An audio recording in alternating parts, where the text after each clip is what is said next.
Folini waliɲumanɔ an b'o kɛ k'o di bɛɛ lajɛlen ma nin waati na bi ye juma ye septembre kalo tile 16 san 2022 ni y'a ka don kibaru waati seli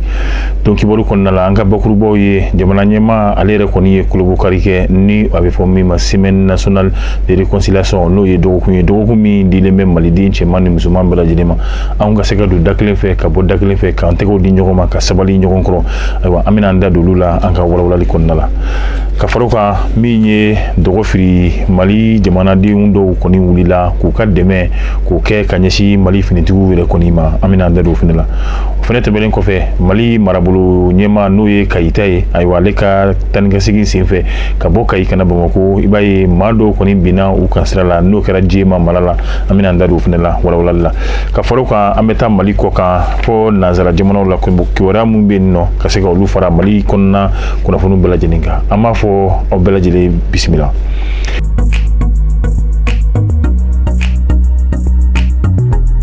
I n'a fɔ an y'a fɔ cogoya min na dɔgɔkun min ni jamana ɲɛmaaw olu y'o ta k'a kɛ dɔgɔkun kelen yɛrɛ ye min b'a daminɛ ka taga ye ayiwa dɔgɔkun kelen yɛrɛ kɔnɔna la ayiwa baara caman olu bɛna kɛ jamana ɲɛmaaw fɛ minnu bɛ tali kɛ ka se ka anw malidenw k'olu nege don ɲɔgɔn na ayiwa ka se ka tɛgɛ di ɲɔgɔn ma min n'o kofɔra ka se ka o tintin malidenw yɛrɛ kɔni ni ɲɔgɔn cɛ a yira k'a fɔ baara in nin kɔni nin y'a san fɔlɔ ye n y'a fɔ kɔni sigi kɔni kɛra min kɛra ka bɛn ni alamisadenw yɛrɛ ma ayiwa n'o kɛra anw ka ɲɔgɔn dalajɛyɔrɔ la n'a bɛ fɔ min ma ko CICB kɔni y'a yira k'a fɔ président jamanakuntigi ka kuma la ko nin ye danaya kura de bɔlen malidenw ye yaasa bɛn ni keleya anw bɛ se ka don olu dafɛ cogoya min na a ko nin dɔgɔkun yɛrɛ kɔni min na maliden caman de kɔni bɛna wuli ayiwa min ye k'a yira k'a fɔ tuguni Mali yɛrɛ kɔni olu dalen bɛ Mali la kɔfɛ nka u ka laɲini fana min ye tɛgɛ di ɲɔgɔn ma ani bɛn ni sabali min ni o laɲini bɛ nin nɔ ayiwa ko nin ye malidenw yɛrɛ fana ka ko ye o kama wulikajɔ o bɛna kɛ Mali fan caman na nka a ma ɲinɛ a ye hakililajigin kɛ k'a fɔ jamana yɛrɛ kɔni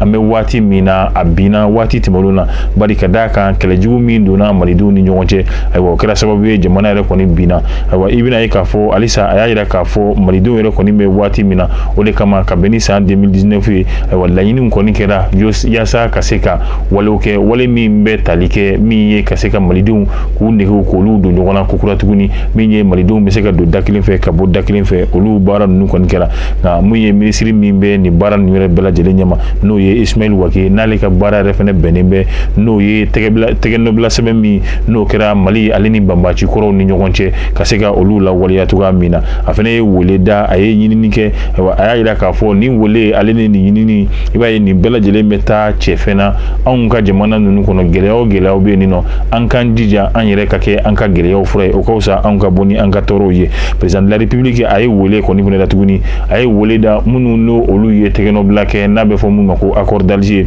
ayiwa tɛgɛnɔbila min kɛra a ko waati sera maliden bɛɛ lajɛlen ka fara ɲɔgɔn kan ka kɛ kan kelen fɔ ka don sira kelen fɛ ni ka se ka bɔ da kelen fɛ a y'a yira k'a fɔ nin ye jigiya yɛrɛ de kɔni bɔlen Mali ye ko kura tuguni min ye an bɛɛ lajɛlen bɛ se ka jɛ ka fara ɲɔgɔn kan cogoya min na kɛrɛnkɛrɛnnenya la nin dɔgɔkun yɛrɛ kɔnɔna la min ye ka se ka bɛn ni basigi ko o baaraw k'olu bɛɛ lajɛlen kɛ cogoya min na ayiwa ko nin kan ka kɛ waati ye min n'a bɛ to malidenw kɔnɔ waati jan yɛrɛ ayiwa o kɔrɔ b'a yira k'a fɔ Mali yɛrɛ kɔnɔna la k'a daminɛ Bamakɔ faaba kɔnɔ fo ka taa se ayiwa Mali marabolo a kelen kelen bɛɛ lajɛlen ma fo ka taa se Mali ka lasigidenw n'o ye ambassadɛriw ye olu bɛ jamana o jamana la ka se ka nin baara in ka waleya in nɔ min ye a ka to malidenw kunna waati jan.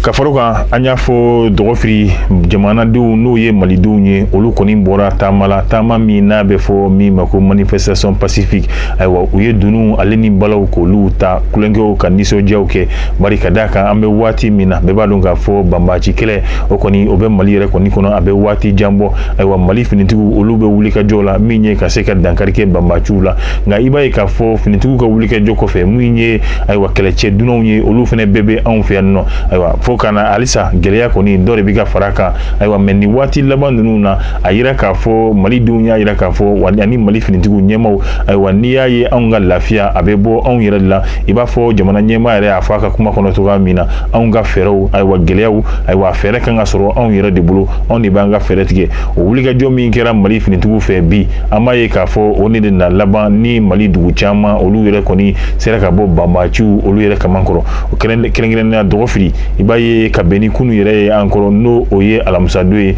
ni alamisa don septembre kalo tile 15 san 2022 Mali denw olu kɔni wulila ka taama kɛ taama min kɔnɔna la u b'u ka nisɔndiya yira ani u ka dɛmɛ ka se ka ɲɛsin Mali finitigiw yɛrɛ kɔni ma.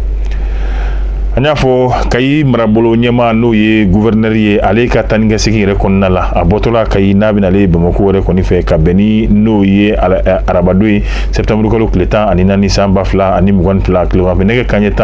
15 waati i b'a ye maa lakodɔnbali dɔw n'o ye banbasi dɔw ye olu kɔni ye wulikajɔ kɛ ka se ka n'o ye gouverneur marabolo ɲɛma ka se ka ale ka mobili ka bali ka wuli kɛ ka ɲɛsin o mobili yɛrɛ kɔni ma nka u kɔni sera ka dankari kɛ mobili na an bɛ waati min na maa kelen o kɔni o ni tanyara ayiwa marabolo ɲɛma u ka maaw la fo ka taa se maa 2 olu yɛrɛ kɔni joginna nka teliyala u ye maa 2 min kɔni joginna u sera ko olu ta ka se ka kɛnɛyaso ko o sɛgɛrɛ n'olu ye min ye ka se ka kɛnɛya baara ninnu olu bɛ se ka sabati cogoya min na nka nin kɛra waati kɔnɔ la waati min fana la dugu min bɛ n'a bɛ fɔ ko Jalabugu n'a bɛ Pelengana yɛrɛ fɛ n'o ye Segu marabolo ye Banbaju u kun ye wulikajɔ yɛrɛ kɔni kɛ poste de contrôle min na yen nɔ nka an b'a ye k'a fɔ wulikajɔ a kɔni labana a ma se ka dankari kɛ maa si den kelen na min ye Mali ayiwa finitigilakaw ka fanfɛla fo ka taa se Mali denw yɛrɛ ka fanfɛla ma.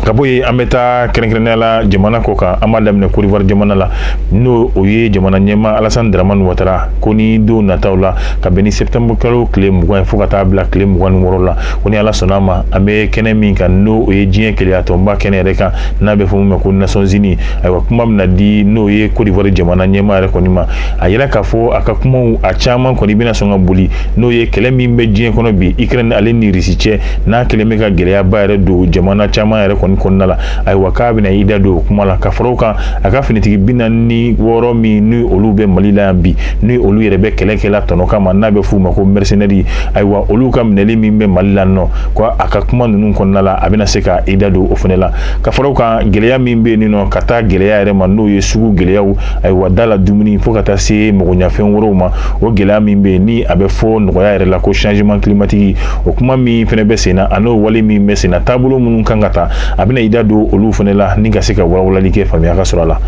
ka fara ka lamɛrikɛn jamana la a yira k'a fɔ bi an bɛ waati min na ni o ye Russie jamana ye olu kɔni y'a yira k'a fɔ ko lamɛrikɛn jamana ka laɲini ye mun ye bi a bɛ fɔ min ma u ka kɛlɛkɛ mugujugu min ma ko missile à plus longue portée ayiwa ko ni lamɛrikɛn jamanaw kɔni sɔnna bi ka se ka o di Ukraine jamana ma ko o b'a yira k'a fɔ ko olu yɛrɛ kɔni fana y'u ɲɛ don kɛlɛ min bɛ Russie jamana ale ni Ukraine jamana yɛrɛ kɔni ni ɲɔgɔn cɛ bi an bɛ ladɔnnali kɛ k'a fɔ Ukraine jamana kɔni a kɔkɔrɔma donnen bɛ jamana caman fɛ ka taa se nanzara jamanaw n'o ye farajɛla jamanaw ye fo ka taa se lamɛrikɛn jamanaw olu yɛrɛ kɔni fɛnɛ ma ayiwa nka mun ye Rusiw olu ka u y'a lase k'a fɔ ko waati min bɛ sen na nin ye ayiwa lamɛrikɛn jamana ka laɲini de ka se ka nin mugujugu in k'o ta k'o di Ukraine jamana ma ko n'u y'o kɔni kɛ k'a bɛ i na komi ayiwa kɛlɛ olu farala kɛlɛdenw kan ka b'o la Ukraine kelen an bɛ to yen nɔ o jamana ɲɛmɔgɔ na ale yɛrɛ ye Zelensky a yira k'a fɔ a ka mobili o kɔni ye accident de kɛ dugu yɛrɛ kɔni kɔnɔna la nka a yira k'a fɔ min ye jamana ɲɛmaa yɛrɛ Zelensky ale yɛrɛ kɔni a ma jogin joginda a ma juguya ayiwa min kɛra u ka jamana yɛrɛ ka kuma lasela fɛ n'a bɛ fɔ min ma ko porte parole nka a yira k'a fɔ maa wɛrɛw kɔni tun bɛ a kun minnu ni dɔw yɛrɛ kɔni sigara la k'a fɔ ko nin ye attaque de ko ka ɲɛsin président yɛrɛ kɔni ka cortège ma nka an kɔni bɛ se ka min fɔ kɛnɛ kan sisan ayiwa kunnafoni min sɔrɔla o yira k'a fɔ ko accident de kɔni ye jamana ɲɛmaa Zelensky n'o ye Kiev jamana ɲɛmaa ye ale yɛrɛ kɔni ka mobili yɛrɛ kɔni sɔrɔ ni ne fana bɛ dansigi an ka bi don kibaruw la an b'a fɔ tuguɲɔgɔnkɔ min na b'o kɛla ni anw ye ka se ka olu ji di ayiwa jaa ninnu k'u cari diɲɛmaa bɛ se ka kunnafoni sɔrɔ cogoya min na n b'a fɔ a k'an bɛn diɲɛ waati wɛrɛ